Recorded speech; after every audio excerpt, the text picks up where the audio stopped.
everybody, I'm Tom Vassell. I'm Mike Felicio. I'm Wendy Yee.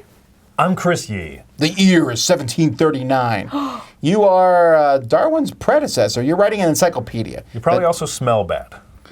We already talked about that. Smell bad. Anyway, you are completing an encyclopedia, and you are apparently writing the animal part of it. Well, it is natural history. Sure. So that's the theming of this game. It's a game from Holy Grail. Got a decent amount of buzz, I think. Yeah, a lot of people absolutely. talking about it, and I was attracted to it because I think the art looks really cool. And if there's animals in the game, not only is that a hot theme for most people, it's a theme to get me into a game. Sure. Okay. That's pretty cool. However, I didn't have time to do the overview, so I pass it off to Mike. Mike, tell us how to do this. Will do. Encyclopedia is a dice placement set collection game that's going to be played over 6 rounds, and you'll be able to keep track of those rounds by these round markers up here at the top of the board. At the beginning of every round, you're going to flip over the leftmost tile, and it's going to give you some information. In this case, hey, you're going to be able to get yourself a nice little expedition token. All right, so if that were the case, you'd give yourself an expedition token. Every player would. It might be gaining one of these expert cards. It might be gaining an extra die for your die pool. It might be nothing. Sometimes it happens. It might be getting some coins. It might be getting one of these animal cards. So at the beginning of every round, you'll flip over one of those, do whatever it says. Next, starting with the first player, you're going to draw 4 random dice out of this bag, unless this was the event, you would draw 5, but normally you're going to draw 4 random dice off out of this bag. I drew 5. There you go. And then you would roll them and place them on your player board. There are spots at the top of every player's player board where you would place these dice once you've rolled them. They all have little symbols next to them because when you take an action in this game, you can choose a die either from your board or from somebody else's board. But if you choose a die from somebody else's board, it's going to be giving them a bonus. In the first spot, they would get nothing. In the second spot, if you take the die they place there, they would gain 2 coins. In the third spot, if you take the die they place there, they'll gain 2 reputation. Reputation is this track that you will mark along this board. You have a little marker for it that I don't have here. But as it moves along, you gain other boons. You gain expedition tokens, experts, coins, a royal seal, which I'll talk about in a moment. And then once you hit there, you would go back. If you take the die from that spot, they just get 3 points. So again, on your turn, you can choose a die from either your board and then take the associated action that you want, or if you take it from someone else's board, they're going to get a boon. Let's talk a little bit about the actions that you can take. Up here at the top part of the board, there are 3 action spots that you can place a die to take the associated action. Over here on the left, this is known as the embassy, and this is going to be a way to get expedition tokens, which I showed you a moment before. These are tokens that allow you to mitigate the numbers on the dice, okay? It'll either allow you to add 2 per token you spend. So if you had a value 3 and you spent one of these, you can make this either a 4 or a 5, or it can change the color of the die. So you can spend an expedition token to turn this yellow die into a blue die, for example. So they are ways to mitigate. When you place a die in this spot, you're going to gain a certain number of expedition tokens based upon the color of the die, or excuse me, the number of the die that you place there, okay? If you put a value 1 or 2, you get 1, 3 or 4 gets you 2, 5 or 6 will get you 3 expedition tokens. Again, that would get me 1, that would get me 2, that would get me 3. Also, there's a little symbol up here that says the color of the die does not matter. It's only the value in this particular spot. Some of these spots, that will not be the case, and they'll have a different symbol there. All right, next, let's talk about the bank, which is right over here. The bank is a very simple location.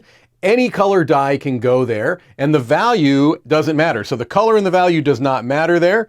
You can place any die there, and you're going to get 5 coins. Coins are another mitigating resource in the game. You can spend coins to add value to the die up to the amount that you spend. So I can add 5 value to a die. Now, even though these are all D6s, meaning that the value only goes up to 6 on all of the dice, you're going to oftentimes need values much more than 6. And so spending dice, spending expedition tokens, spending royal seals are all ways to get your value up higher depending upon what you're trying to do. The other thing that's important is that the first die to go to the bank is going to get the first player token that's going to allow them to take the first turn in the following rounds. That's the bank. Simple enough. Next, we'll talk about the university up here at the top.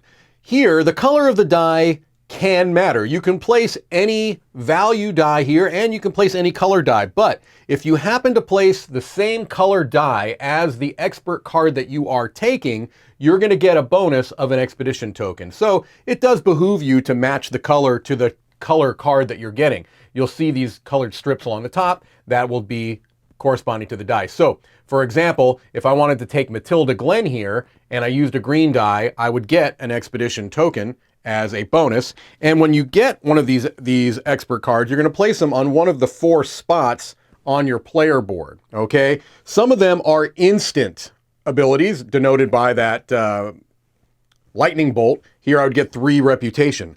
Other times they're going to be persistent abilities denoted by the infinity symbol there. This is basically adding a value of 1 when you use blue dice in a particular action spot on the board that I'll talk about later.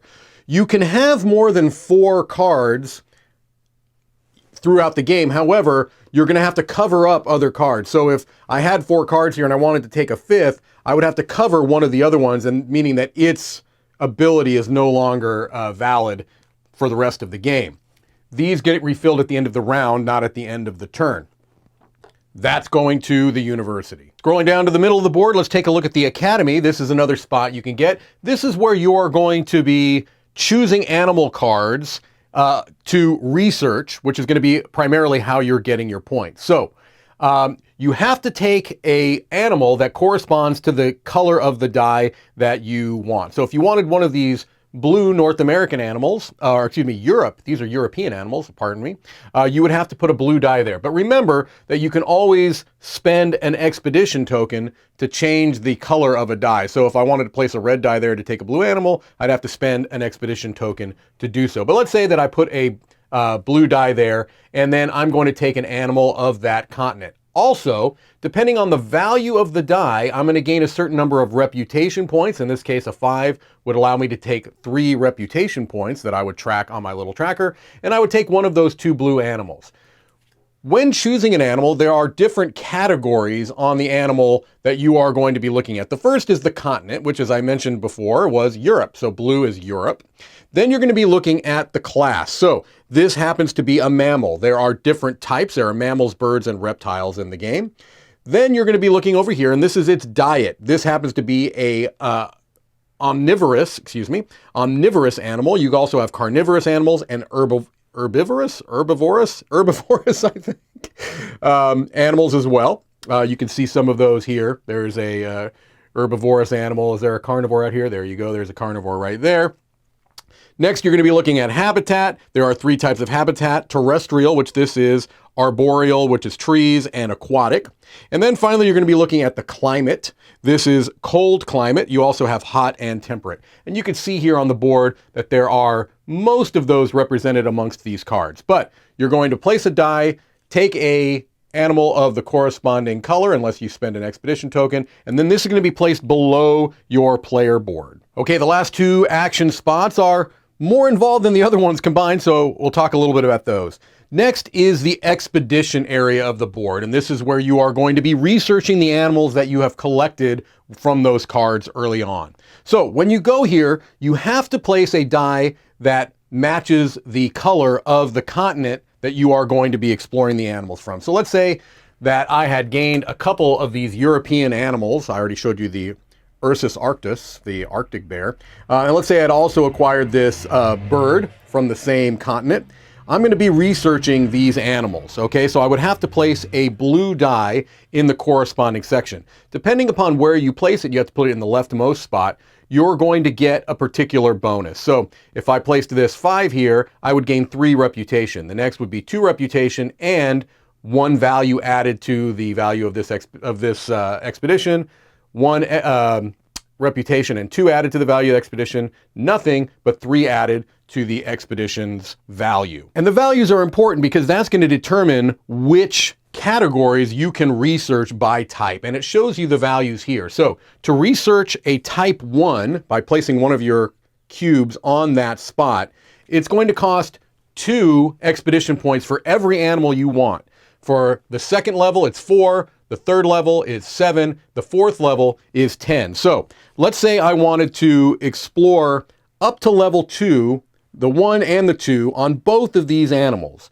That would take 4 and 4 is 8, 9, 10, 11, 12. I'd need a value of 12 to put a cube on the type 1 and 2 of both of these animals.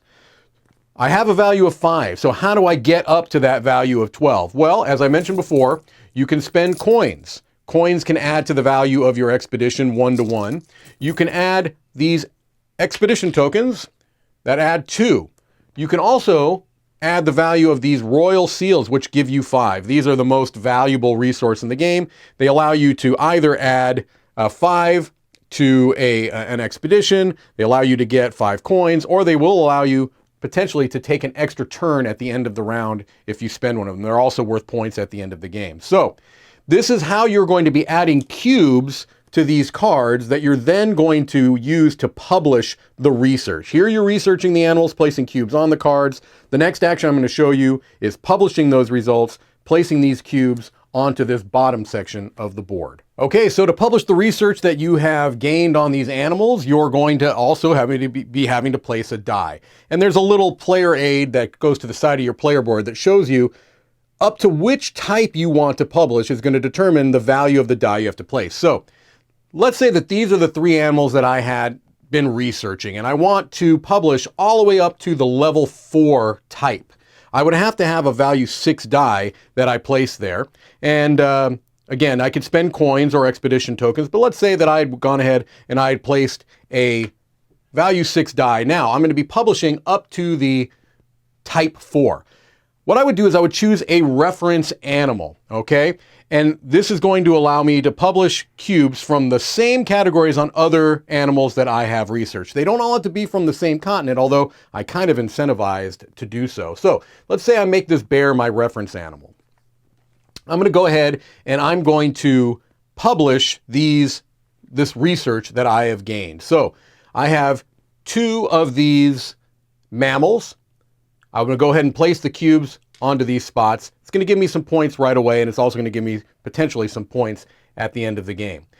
I also have 2 herbivores here, so I can publish those. I would place those onto the spot, get the points. I have 2 from the same terrain that would get me those points, and I have 2 from the same climate, actually 3 from the same climate because this also has that climate, and then these would go onto those spots, gave me the associated points.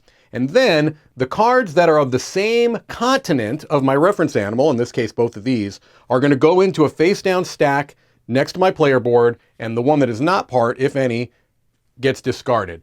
You do not have to choose to publish animals that you don't want to. You just can do your reference animal if you want to, but you are incentivized to get more things published throughout the game. When the 6th round is over, the game is going to end, and a player is going to gain points for some set collection at the end. So you've been collecting points throughout the game by placing cubes out here and also by placing cubes onto animals. You know, you get some of these, you get points for placing research cubes onto them. So you'll be getting points throughout the game. But at the end, you're going to get points for set collection. And there's a nice little chart here in the book, but basically it's going to be victory points by category, and you'll have to have at least 4 in any given category. So to be able to score these, you'd have to have 4 or more cubes. To be able to score cards in your collection, you'd have to have 4 or more of these cards. Also, the expert cards are going to count towards those different categories as well based upon the continent. You're going to add up all of your points. Whoever has the most points at the end is going to win Encyclopedia. Let's head back over and let you know what we think.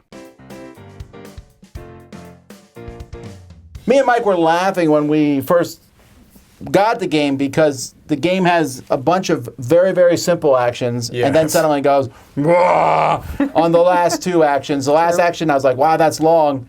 And then the second last action, I was like, that's longer. not only is the second last the publication, not only is it the longest one to teach, it's longer than the rest of the game put together, it's also the least intuitive one. It's one of the least intuitive rules I've run across in a game in a while, because up to that point, I was collecting things that are the same and putting cubes on cards, and now I'm taking them off, but I'm matching one card that I am choosing to pick as a reference animal. And I'll tell you, the number of times I've had to explain that when talking about the game to people playing was, well, every time. Yeah, so you're getting right into the meat of this, Tom. You're not dilly-dallying at all. Well, I mean, that's the thing. That's the game. There's no other game. That's the whole game. Is that point? Point of it. It is. Yeah. This is a set collection game, and you're right. The process through which that set collection scores specifically is the most challenging. Getting those things is easy. You go here, hey, get an animal card. Hey, get an expert card.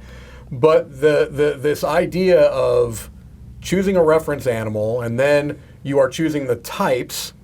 But when you research, you're having to research only from the same continent. But when you publish, you can publish from any continent. But you're only going to keep cards from the continent of your reference animal.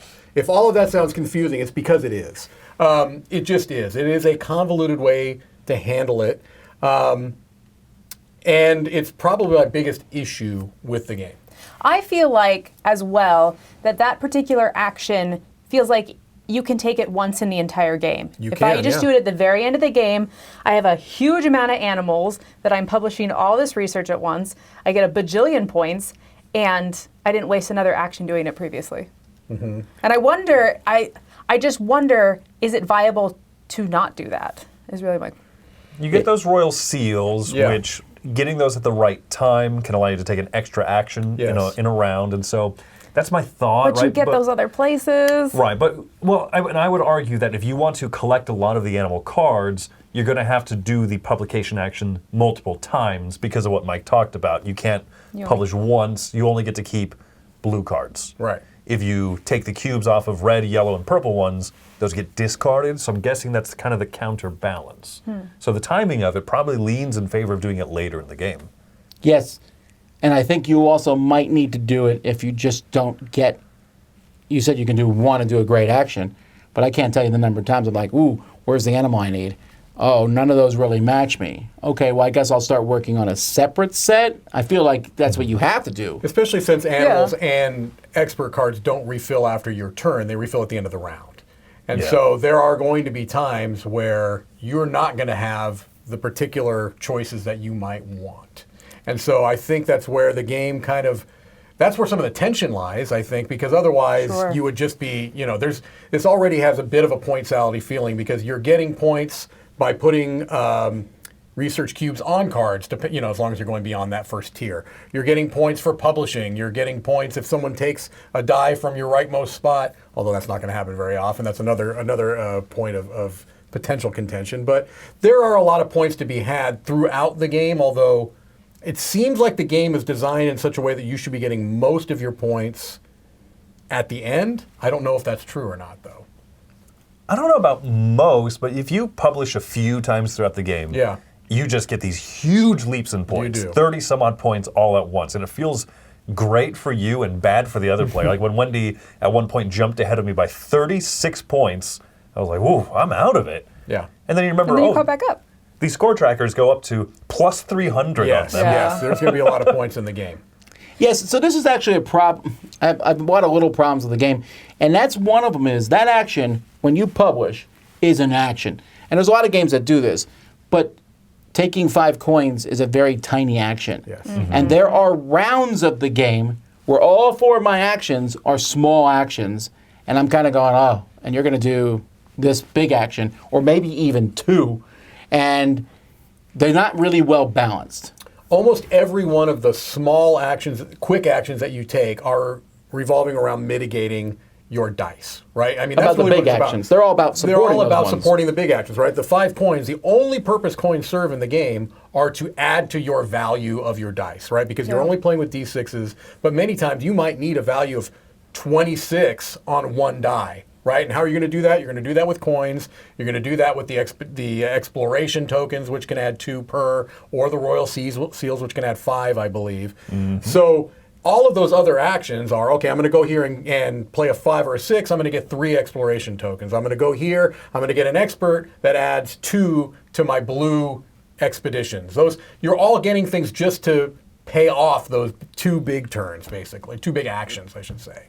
It is interesting that because all the resources have to do with that dice mitigation, it feels like there's a lot that you can do. I don't feel constrained in this game by the dice, which when I play a game with dice, that's what I expect. But like you had mentioned before, instead I feel constrained by the cards that came out because they don't refill throughout the round. Yeah. And so there's a weird combination of I'm trying to decide if I want to steal your dice and give you bonuses, but also I could just use my dice. And with all the extra mitigation with the coins and those exploration tokens and everything, I can change the color. I can add 30 pips to it. Like I can do whatever the heck I want with my dice or your dice, or it doesn't matter. Am I maybe alone on this? I really like the dice mechanism where you set them on the different things, because you just put the highest value die on the right, basically, right? Yes. But when it comes to it, being able to use a die off of someone else's board feels really neat. I'll give you 2 bumps up on the star track, because what's that going to give you? That's going to give you maybe an expedition token at some point. Yeah. I'll do that to get this yellow 6, which I really need. I could go through some convoluted process of pipping up and spending this token to change the color of the die. Or I'll just take that because the benefit I render to you is fairly small. Even 3 points is so small in this game, but it's just a little mental thing where like, I think I'll get net more out of this. See, that's where I feel the same way, except mine's negative on that. I think that's woo-hoo-hoo, who cares? If I roll 4 high dice, you roll 4 low, and Mike rolls somewhere in the middle, guess whose dice are getting taken? Mine. It doesn't matter if I'm take 1, you'll take 1. So then why do we even have them in front of us? You're rewarded for rolling high. You are. Because I get to use them for free, or someone else pays me for using them. That's not a fun mechanism. You know, if we all had 1 6, 1 5, 1 3, 1 1, and we had to figure out where they went, then I'm all for that. But the person who rolls high is rewarded, period, by them either getting the dice or other people paying them. Yeah, I mean, that's a bad game mechanism, in my opinion. It's interesting because it always balances out, though. Because if you steal from me, I have to steal from somebody. I can't just use my dice. I have to take something from someone else, which means they'll get something too. Yes, but it's still better for you because you don't have to steal unless someone takes your dice. I don't know. I just felt like that's a whole lot of rules we taught when we could have just rolled all the dice in one big mix in the middle and then slowly drafted them. That would have made it so much faster, and it's the same thing, except some people get bonuses. So then roll all the dice, give bonuses to the people who take the lower ones, and no bonuses to the higher ones, and draft them in order. Done. Could have done that too. Sure, That would be better. Yeah. Yeah, it's a psychological thing. I don't. It is, and I think it adds AP to the game when it doesn't need to. Like, where do I put this die? Who cares? Essentially, almost always, I think you're going to go low to high, left to right. I mean, that's just occasionally I didn't because there would be a color I wanted, right? Occasionally, yes. Or if you roll a bunch of the same numbers of different colors, then you're like, which color do I want? Right. Mm-hmm. Yeah. So we've definitely talked about some issues. I would like to talk about some of the things I liked about the game because I do think there's a lot of benefits to the game or positives to the game. Number one is I think that the look, you mentioned it, is fantastic. I absolutely adore the aesthetic. The graphic design I think is generally good. I think there's a lot of symbols and a lot of icons on the game, but I never struggled to find when I needed to look something up quickly. I was able to find it. I didn't find ambiguity there. I did have some issues with the little cardboard constructs that you put together to put the resources. Stop putting those in games companies. Seriously. Like the cardboard split, and I'm very careful with punching out. When I know it's a cardboard construct especially, I am super careful about it. I don't and it was still splitting almost immediately. You also can't fit your fingers in those. We dumped ours out immediately. I didn't bother using them. Yeah, it's a nice idea, but they weren't great in practice. But the card quality I thought was nice. The look of the card is very good. The one issue you and I talked about, and I want to talk about this is not specific to this game, but it's happening with games more generally, is the board is extremely long vertically. And so I found that in most game tables, you're going to have to lay the board out sideways, so that most players are oriented sideways to the board. I'm okay with that, though, because if you play two on both sides, then no one's upside down. Yeah, that's true. Neither is upside down. Two people are still upside down like this. Yeah. And one person is now, not only are they upside down, but they're also way far away from the stuff. Okay. I don't know. I don't think it's. This is maybe a personal thing for me. I didn't love that board, but board's I like gigantic, and I typically don't like tall vertical boards anyway. Yeah. Also, they weren't clear on where the dice went, but that's not that big of a deal. That's true. That's true. Like, put the dice there. I was like, is here okay? I'm not sure. Usually, the only time it kind of mattered is in the bank, because they did leave a spot for the first player. It does matter there. Right. To get that first I felt like spot. The boat icon was kind of strange, too, that it was a slightly different boat, but then there was another boat lower on the board by the expedition area. Sure. So it was like, what's the boat action? Mm-hmm. I think a recurring theme of this game might be, to say both a positive and to kind of validate one of your criticisms of it, there's a lot of fun things going on. I really like the expert cards. Being limited to 4 expert cards, but then being able to grab extra ones for endgame scoring purposes, but tucking them under is kind of clever, especially the one-time use instant cards. You can activate them, then tuck them under, because who cares? So the ones on top matter the most. It doesn't seem like the smoothest system, but it's still a very fun system that's in the game.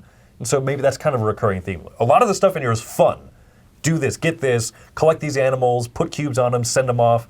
But it's not always, that could have been done a little bit easier. Yeah, a little smoother. Yeah, I would echo that. I enjoy much of what the game is doing, and then there are other times where I'm wondering, why did they make that design decision?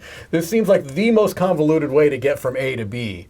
You know what I mean? Because really, again, this is essentially a set collection game where the majority of your turns is going to be put a dice here, get 5 coins, get a card, get a couple of tokens. You're building up for these 2 other actions that are both 2 to 3 times, if not more than that, as long as the other thing. So that's where I'm like, I wish they got there a little more smoothly. I like where you're going. I just wish you didn't get there so kind of convoluted. Well, I'm less excited. I'm giving this a 5. Okay. And I'm giving it a 5 because I like the artwork, because I like some of the mechanisms, and I like the theme. I like a lot of the stuff in it, but the gameplay just really, I find it to be mechanically frustrating and unfun.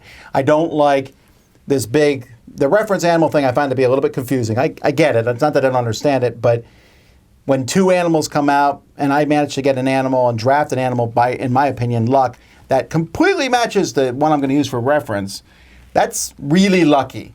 I felt like the animals, I haven't gone through them, so you know what, I'm not going to say that. I was going to say it felt like they were working more off theme than off of balancing them all out. I don't know. But all the currency is different, but also it's the same. That is weird to me. Money and seals and the royal seals and whatever. The expedition tokens. It takes a while. Like, money is actually just adding the dice. And so are the tokens. But also a token can change color. And then the royal seals is 5, but also 2 of them is an extra turn or whatever it was. Yeah, no, you can spend one as an extra turn. Yeah. So, I don't know. The whole thing feels like a lot of work to me. But I am going to put in Dice Tower Library because I know there are people who like it. I'm just not one of them. I tried. I tried again because I was like, I must be missing something here. But it's just that I like math, but I felt like those expeditions, and even more so the reference thing, was so mathy. And you can also get to the point you're like, oh, I've lost. It doesn't matter. I can look at Wendy. She's about to just rake down on the expedition. So that's where I'm at. As does happen often. It does, yes. I like the game, Tom. I like the game, but I wish I loved it because I feel like it's a game that I should love. I'm giving it a 7. It's not even really a high 7, but I'm going to keep it in my collection. I do feel like it has enough to keep me coming back at least every so often. But I just wish that some of these rough edges were smoothed off. I feel like this is a game that with a 2nd edition could be something that I would give an 8 or an 8.5 to, because I love the theme. I love how the set collection works with the theme. I like the expert cards a lot. I like everything you're doing. I just feel like with maybe a little bit more development, the things you're doing could be smoother. And it's hard when you see it and you know it could be better. So it's a 7. I recommend it, but I feel like it could be so much better with a little bit more development. That's interesting because I'm giving it a 6, but I feel like I feel a lot of similar feels as you like. Oh, wow. I thought you liked it higher than that. Okay. No, I think the thing is I was trying to figure out if it just was if it was just me as I was playing it or if it was the game, but I love this conversation because I think that really cemented into me that it didn't win for me. And I think a lot of it is the turn arc of those, hey, you're taking really long turns, I take a short turn, I take a really long turn, you take... I feel like that's a little bit of it. But also, it feels like there's so much freedom and I can do so much, but then at the end of the day, I'm not having fun doing it. And so I should like it. I should like the set collection. I should like putting all those cubes out on those things and creating this big, massive turn. But it's so open in that regard, but yet so tight because of the cards. And so the combination didn't win for me. I'm giving this an 8. I really liked it. Yeah. I'm very surprised going into this conversation because we intentionally don't really talk about too much of our thoughts going into it. And so, yeah, I'm definitely different from here where I find, there's some rough edges. Yeah, there's some things where those two actions are longer. But I didn't mind them. Maybe this is going to be more of a lower player count game for me then to kind of avoid the 4 people taking the long action in a row. Yes, for sure. Right? So, Wendy and I tend to play a lot of games at 2-player. Not this one, but... Not with that other player, anyway. Yeah. But I really like this one. As I was playing it through, I was like, this is kind of like Lords of Waterdeep level, but then with a little bit more. But I don't know, man. Even the dice mechanism of taking from each other in a 2-player game becomes very interesting because when he took one from me, do I take one back from her to kind of even it out? This is a good chance for me to do that because she has a die I really want. Or do I start taking more of my own dice so that I'm forcing her to have to take my 3.1 that I know that she doesn't really want? Like there's fun little points of interaction like that. The expert cards, getting the animals, and just trying to get large sets at the end of the game is really fun to me. I agree, I think you don't see enough of the animal cards per play, because even if they are balanced in the whole deck, it may not be in your game. It might not be in your game. Yeah. But I feel like I'm having more fun than I'm worried about all of those parts of it. Is this all mechanically balanced? I like getting the animals. I like putting the cubes, taking the cubes off, trying to score big sets of cards and the cubes in the different arrays on the board at the end of the game. So it's an 8 for me. I really like it. Well, there you go, folks. That's Encyclopedia. Kids, that's something we used to read before Wikipedia came out. Right. I'm Tom Vassell. I'm Mike DeLisio. I'm Wendy Yee. I'm Chris Yee. And I have volume A through AR. A through AR, okay.